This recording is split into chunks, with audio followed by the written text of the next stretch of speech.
Thank you very much. Thank you. Well, thank you, President Powers, Provost Fenves, deans, members of the faculty, family and friends, and most importantly, the class of 2014. It is indeed an honor for me to be here tonight. It's been almost 37 years to the day that I graduated from UT. I remember a lot of things about that day. I remember I had a throbbing headache from a party the night before.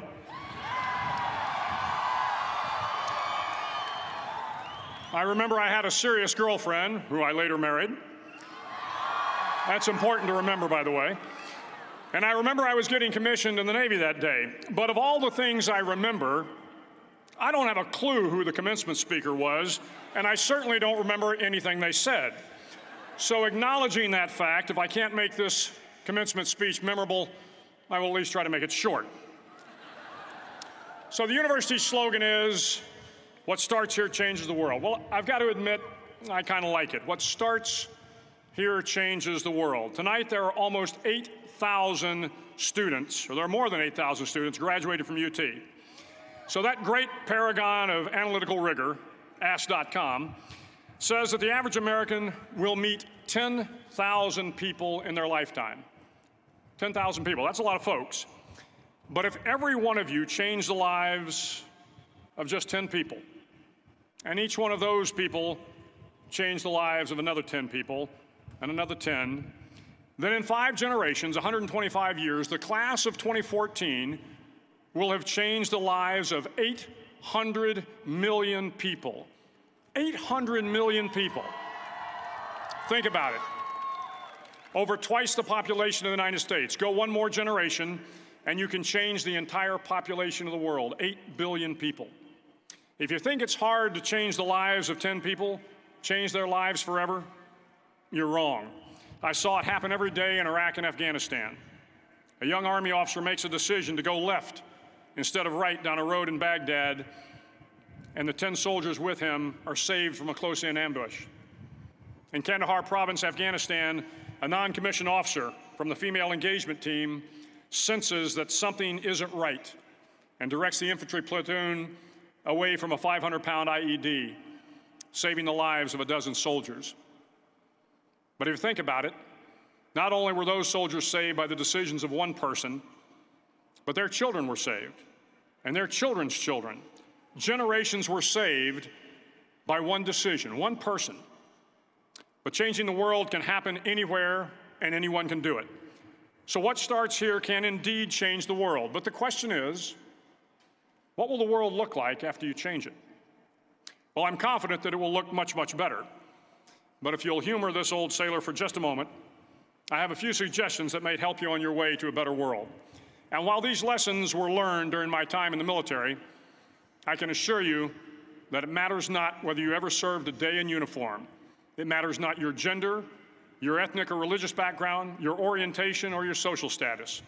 Our struggles in this world are similar, and the lessons to overcome those struggles and to move forward, changing ourselves and changing the world around us, will apply equally to all. I've been a Navy SEAL for 36 years, but it all began when I left UT for basic SEAL training in Coronado, California. Basic SEAL training is 6 months of long, torturous runs in the soft sand, midnight swims in the cold water off San Diego, obstacle courses, unending calisthenics, days without sleep, and always being cold, wet, and miserable. It is 6 months of being constantly harassed by professionally trained warriors who seek to find the weak of mind and body and eliminate them from ever becoming a Navy SEAL. But the training also seeks to find those students who can lead in an environment of constant stress, chaos, failure, and hardships. To me, basic SEAL training was a lifetime of challenges crammed into 6 months. So here are the 10 lessons I learned from basic SEAL training that hopefully will be of value to you as you move forward in life. Every morning in SEAL training, my instructors, who at the time were all Vietnam veterans, would show up in my barracks room, and the first thing they'd do was inspect my bed. If you did it right, the corners would be square, the covers would be pulled tight, the pillow centered just under the headboard, and the extra blanket folded neatly at the foot of the rack. It was a simple task, mundane at best, but every morning we were required to make our bed to perfection. It seemed a little ridiculous at the time, particularly in light of the fact that we were aspiring to be real warriors, tough, battle-hardened SEALs. But the wisdom of this simple act has been proven to me many times over. If you make your bed every morning, you will have accomplished the first task of the day. It will give you a small sense of pride, and it will encourage you to do another task, and another, and another.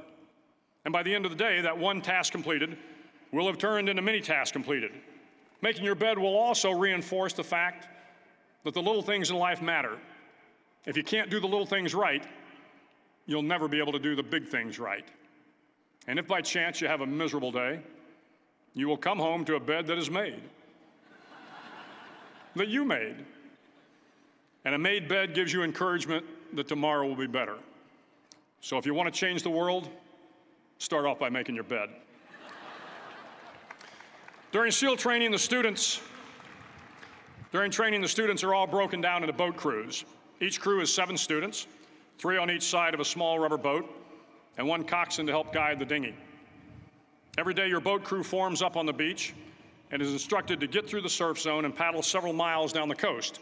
In the winter, the surf off San Diego can get to be 8 to 10 feet high, and it is exceedingly difficult to paddle through the plunging surf unless everyone digs in. Every paddle must be synchronized to the stroke count of the coxswain. Everyone must exert equal effort, or the boat will turn against the wave and be unceremoniously dumped back on the beach. For the boat to make it to its destination, everyone must paddle. You can't change the world alone. You will need some help. And to truly get from your starting point to your destination takes friends, colleagues, the goodwill of strangers, and a strong coxswain to guide you. If you want to change the world, find someone to help you paddle. Over a few weeks of difficult training, my SEAL class, which started with 150 men, was down to just 42. There were now 6 boat crews of 7 men each. I was in the boat with the tall guys, but the best boat crew we had was made up of the little guys, the Munchkin crew, we called them. No one was over 5'5". The Munchkin boat crew had 1 American Indian, 1 African American, 1 Polish American, 1 Greek American, 1 Italian American, and 2 tough kids from the Midwest. They out-paddled, outran, and outswam all the other boat crews. The big men in the other boat crews would always make good-natured fun of the tiny little flippers the Munchkins put on their tiny little feet prior to every swim.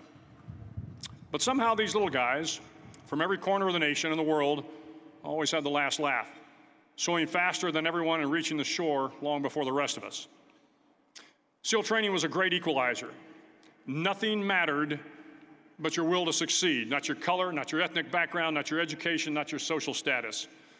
If you want to change the world, measure a person by the size of their heart, not by the size of their flippers.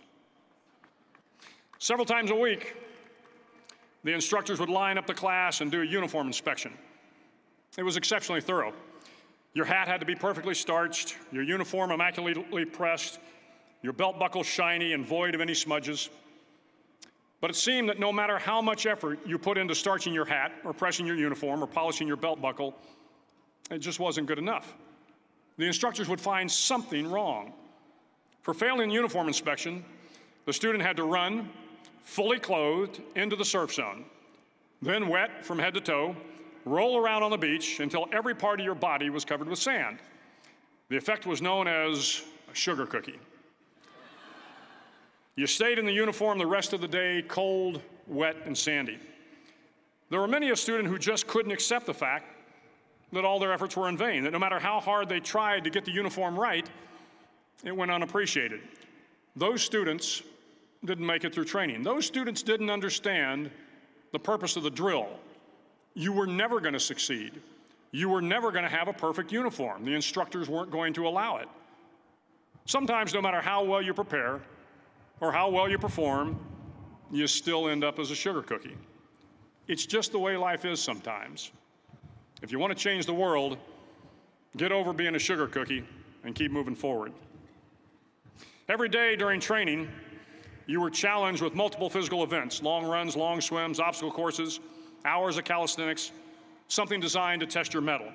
Every event had standards, times you had to meet. If you failed to meet those times, those standards, your name was posted on a list, and at the end of the day, those on the list were invited to a circus. A circus was 2 hours of additional calisthenics, designed to wear you down, to break your spirit, to force you to quit. No one wanted a circus. A circus meant that for that day, you didn't measure up. A circus meant more fatigue, and more fatigue meant that the following day would be more difficult, and more circuses were likely. But at some time during SEAL training, everyone made the circus list. But an interesting thing happened to those who were constantly on the list. Over time, those students who did 2 hours of extra calisthenics got stronger and stronger. The pain of the circuses built inner strength and physical resiliency. Life is filled with circuses. You will fail. You will likely fail often. It will be painful. It will be discouraging. At times, it will test you to your very core. But if you want to change the world, don't be afraid of the circuses. At least twice a week, the trainees were required to run the obstacle course. The obstacle course contained 25 obstacles, including a 10-foot wall, a 30-foot cargo net, a barbed wire crawl, to name a few. But the most challenging obstacle was the slide for life. It had a 3-level, 30-foot tower at one end and a 1-level tower at the other. In between was a 200-foot-long rope. You had to climb the 3-tiered tower, and once at the top, you grabbed the rope, swung underneath the rope, and pulled yourself hand over hand until you got to the other end. The record for the obstacle course had stood for years when my class began in 1977. The record seemed unbeatable until one day a student decided to go down the slide for life head first. Instead of swinging his body underneath the rope and inching his way down, he bravely mounted the top of the rope and thrust himself forward.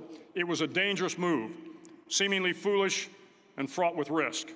Failure could mean injury and being dropped from the course. Without hesitation, the student slid down the rope perilously fast. Instead of several minutes, it only took him half that time. And by the end of the course, he had broken the record. If you want to change the world, sometimes you have to slide down the obstacles head first.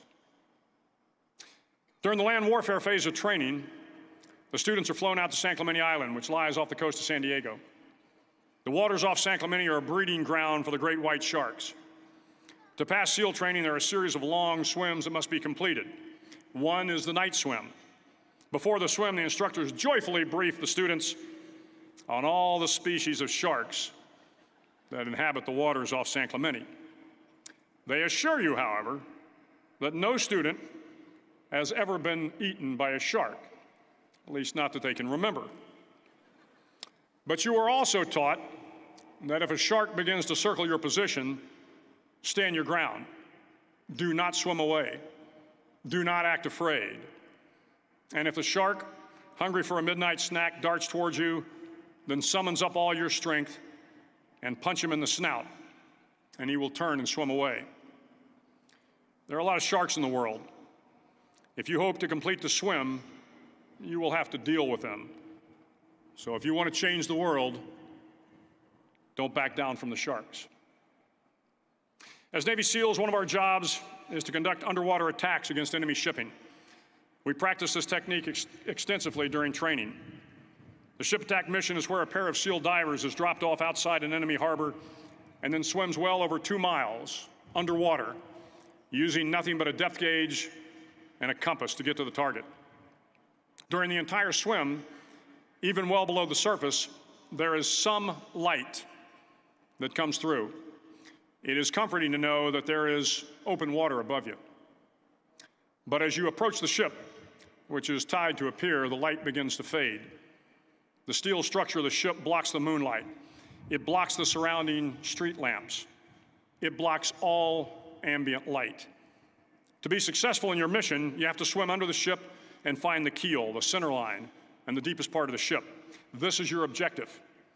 But the keel is also the darkest part of the ship, where you cannot see your hand in front of your face, where the noise from the ship's machinery is deafening, and where it gets to be easily disoriented, and you can fail. Every SEAL knows that under the keel, at that darkest moment of the mission, is a time when you need to be calm, when you must be calm, when you must be composed, when all your tactical skills, your physical power, and your inner strength must be brought to bear. If you want to change the world, you must be your very best in the darkest moments. The 9th week of training is referred to as Hell Week. It is 6 days of no sleep, constant physical and mental harassment, and one special day at the Mud Flats. The Mud Flats are an area between San Diego and Tijuana where the water runs off and creates the Tijuana Sloughs, a swampy patch of terrain where the mud will engulf you. It is on Wednesday of Hell Week that you paddle down to the Mud Flats and spend the next 15 hours trying to survive this freezing cold, the howling wind, and the incessant pressure to quit from the instructors. As the sun began to set that Wednesday evening, my training class, having committed some egregious infraction of the rules, was ordered into the mud. The mud consumed each man till there was nothing visible but our heads. The instructors told us we could leave the mud if only 5 men would quit. Only 5 men, just 5 men, and we could get out of the oppressive cold. Looking around the mud flat, it was apparent that some students were about to give up. It was still over 8 hours till the sun came up. 8 more hours of bone-chilling cold. The chattering teeth and the shivering moans of the trainees were so loud, it was hard to hear anything. And then one voice began to echo through the night. One voice raised in song. The song was terribly out of tune, but sung with great enthusiasm. One voice became 2, and 2 became 3, and before long, everyone in the class was singing. The instructors threatened us with more time in the mud if we kept up the singing, but the singing persisted. And somehow the mud seemed a little warmer, and the wind a little tamer, and the dawn not so far away. If I have learned anything in my time traveling the world, it is the power of hope. The power of one person, a Washington, a Lincoln, King, Mandela, and even a young girl from Pakistan, Malala. One person can change the world by giving people hope. So if you want to change the world, start singing when you're up to your neck in mud. Finally, in SEAL training, there's a bell. A brass bell that hangs in the center of the compound for all the students to see. All you have to do to quit is ring the bell. Ring the bell, and you no longer have to wake up at 5 o'clock. Ring the bell, and you no longer have to be in the freezing cold swims. Ring the bell, and you no longer have to do the runs, the obstacle course, the PT, and you no longer have to endure the hardships of training. All you have to do is ring the bell to get out. If you want to change the world, don't ever, ever ring the bell. To the class of 2014, you are moments away from graduating, moments away from beginning your journey through life, moments away from starting to change the world for the better. It will not be easy, but you are the class of 2014, the class that can affect the lives of 800 million people in the next century. Start each day with a task completed. Find someone to help you through life. Respect everyone. Know that life is not fair and that you will fail often. But if you take some risks, step up when the times are the toughest, face down the bullies, lift up the downtrodden, and never, ever give up. If you do these things, the next generation and the generations that follow will live in a world far better than the one we have today. And what started here will indeed have changed the world for the better. Thank you very much. Hook 'em horns.